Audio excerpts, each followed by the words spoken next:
Hello guys, ഇന്ന് നമുക്കൊരു കുഞ്ഞു ഊണ് റെഡിയാക്കിയാലോ? ബാ.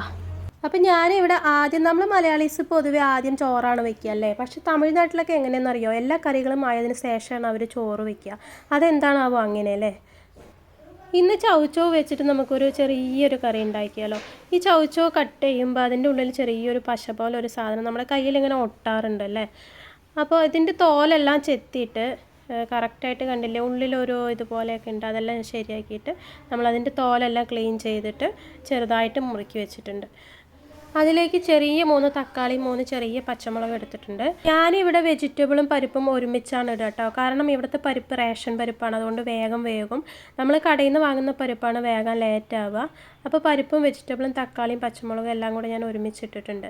അതൊന്ന് വിസിൽ വരുമ്പോഴേക്കും നമുക്ക് കത്തിരിക്ക കൊണ്ടൊരു വറുവൽ ഉണ്ടാക്കിയാലോ? കത്തിരിക്ക ഇതുപോലെ നീളത്തിൽ മുറിച്ചിട്ട് വെള്ളത്തിൽ അതിൻ്റെ കറ പോകാൻ കുറച്ച് നേരം ഇട്ട് വെച്ചതിന് ശേഷം നന്നായി കഴുകിയിട്ട് നമ്മളൊരു ചീനച്ചട്ടി അടുപ്പിൽ വെച്ചിട്ട് അതിലേക്ക് കടുകും കറിവേപ്പിലയും ഒക്കെ പൊട്ടിച്ചതിന് ശേഷം ഈ കത്തിരിക്കേനെ ഇട്ടിട്ട് അതിലേക്ക് കുറച്ച് മുളക് പൊടിയും കുരുമുളക് പൊടിയും ഉപ്പും മഞ്ഞൾപ്പൊടിയും ഒക്കെ ഇട്ടിട്ട് വെള്ളമൊന്നും ഒഴിക്കാതെ ലോ ഫ്ലെയിമിൽ മൂടി വെച്ചിട്ട് വേവിക്കാം. നല്ല ടേസ്റ്റാണ്. കത്തിരിക്ക ഇഷ്ടമല്ലാത്തവർ പോലും കഴിച്ചു പോകും ഇങ്ങനെ ചെയ്തിട്ടുണ്ടെങ്കിൽ. ഞാനൊരു 2-3 പച്ചമുളകും കൂടെ അതിലേക്ക് ഇട്ടിട്ടുണ്ട് കേട്ടോ, ഒരു സ്മെല്ലിന് വേണ്ടിയിട്ട്. നമ്മുടെ നാട്ടിലേക്കുള്ള പച്ച കളറുള്ള നീളത്തിലുള്ള വഴുതനങ്ങ ഉണ്ടല്ലോ, അത് വെച്ചിട്ടും ഇതുപോലെ ചെയ്യാം കേട്ടോ.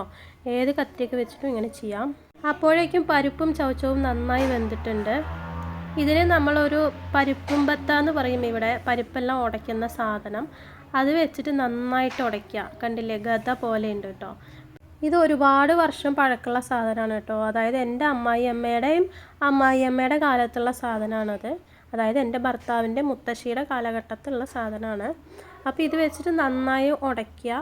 ഉടച്ചതിന് ശേഷം ഞാൻ കാണിച്ചു തരാം. കണ്ടില്ലേ, നമ്മൾ പരിപ്പൊക്കെ കടയില്ലേ, അതുപോലെ ആയിട്ടുണ്ട്. പരിപ്പ് നമ്മുടെ പരിപ്പ് കുത്തിക്കാച്ചുന്ന പരിപാടി ഉണ്ടല്ലോ, അതുപോലെ ആയിട്ടുണ്ട്. ഇത് ചൗച്ചവ് കറിയാണെന്ന് ആർക്കും കണ്ടുപിടിക്കാൻ പോലും പറ്റില്ല. അപ്പോൾ കുട്ടികളെയൊക്കെ പറ്റിക്കാനാണെങ്കിൽ ഇങ്ങനെ ചെയ്താൽ മതി.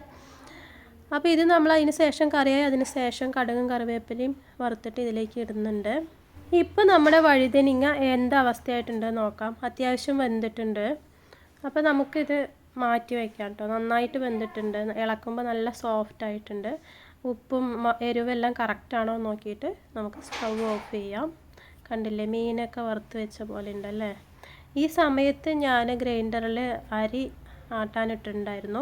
അപ്പോൾ ഞാൻ എപ്പോഴും ചെയ്യുന്നത് അടുക്കളയിൽ പണിയെടുക്കുമ്പോൾ തന്നെ മാവ് അരയ്ക്കുന്ന പരിപാടി ഞാൻ എപ്പോഴും ചെയ്യാറുണ്ട്. കാരണം അതിനൊരു സെപ്പറേറ്റ് ടൈം ഞാൻ നോക്കി ചെയ്യാറില്ല. എന്തായാലും നമ്മൾ ഗ്രൈൻഡർ അടുക്കളയിലായിരിക്കും വയ്ക്കുക. അപ്പോൾ ജോലി ചെയ്യുമ്പോൾ അതും ചേർത്ത് ചെയ്യും ഞാൻ. അപ്പോൾ ഇന്നത്തെ ലഞ്ച് ഇതൊക്കെയാണ് കേട്ടോ. വഴുതനങ്ങ വറുത്തതും മുട്ടയും 2 പപ്പടും പിന്നെ നമ്മുടെ ചൗച്ചവ് കറിയും. വളരെ സിമ്പിളായിട്ടുള്ള ഒരു ഊണാണ് കേട്ടോ. ഇഷ്ടമായിട്ടുണ്ടെങ്കിൽ ലൈക്ക് ചെയ്യുക, കമൻറ്റ് ചെയ്യുക. വീഡിയോ ആദ്യമായിട്ട് കാണുന്നവരാണെങ്കിൽ ഒന്ന് സബ്സ്ക്രൈബ് ചെയ്തിട്ട് പോണേ. അടുത്ത വീഡിയോ ആയിട്ട് കാണുന്നത് വരയ്ക്കും tata bye bye, see U.